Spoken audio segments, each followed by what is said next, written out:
नमस्कार, one India Hindi में आपका स्वागत है और मैं हूं आपके साथ विवेक। कोरोना का ओमिक्रॉन वेरिएंट अब भारत में धीरे धीरे अपने पैर पसार रहा है, जिसको ध्यान में रखते हुए केंद्र सरकार पूरी तरह से अलर्ट हो गई है। ये वेरिएंट अब तक भारत के 16 राज्यों में फैल चुका है और पूरे देश में अब तक इसके 269 केस सामने आ चुके हैं, जिसने सरकार की चिंता बढ़ा दी है। ऐसे में लापरवाही कितनी भारी पड़ सकती है, ये सरकार ने कोरोना की दूसरी लहर में देखा है। इसी बीच गुरुवार को केंद्र सरकार ने ओमिक्रॉन को लेकर राज्यों की तैयारियों का जायजा लिया। इस दौरान राज्यों को जिलों में पॉजिटिव केस, डबलिंग रेट और क्लस्टर पर नजर रखने की सलाह दी गई है। साथ ही राज्यों से सतर्क रहने को भी कहा गया है और सभी सावधानियों का पालन करने के लिए कहा गया। इसके साथ ही केंद्र सरकार ने राज्यों को 5 बड़ी सलाह दी है। आइए जानते हैं क्या है वो सलाह।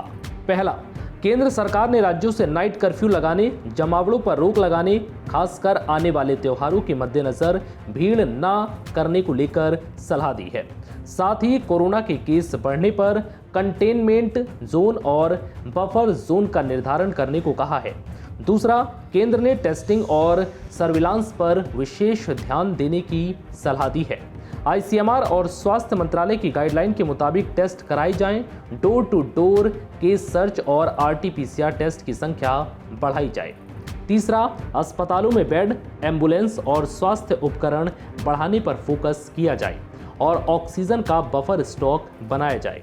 30 दिनों की दवाओं का स्टॉक रखना जरूरी है। चौथा, लगातार जानकारी दी जाए ताकि अफवाह न फैले। राज्य रोजाना प्रेस ब्रीफिंग करें। पांचवा, राज्य 100% वैक्सीनेशन पर फोकस करें। सभी वयस्कों को दोनों डोज सुनिश्चित करने के लिए डोर टू डोर कैंपेन चलाया जाए। वहीं दिल्ली डिजास्टर मैनेजमेंट अथॉरिटी ने गुरुवार को साफ किया है कि क्रिसमस, न्यू ईयर पर राजधानी में धार्मिक स्थल खुले रहेंगे। हालांकि इस दौरान कोरोना गाइडलाइंस का पालन करना होगा। फिलहाल इस वीडियो में इतना ही। नमस्कार।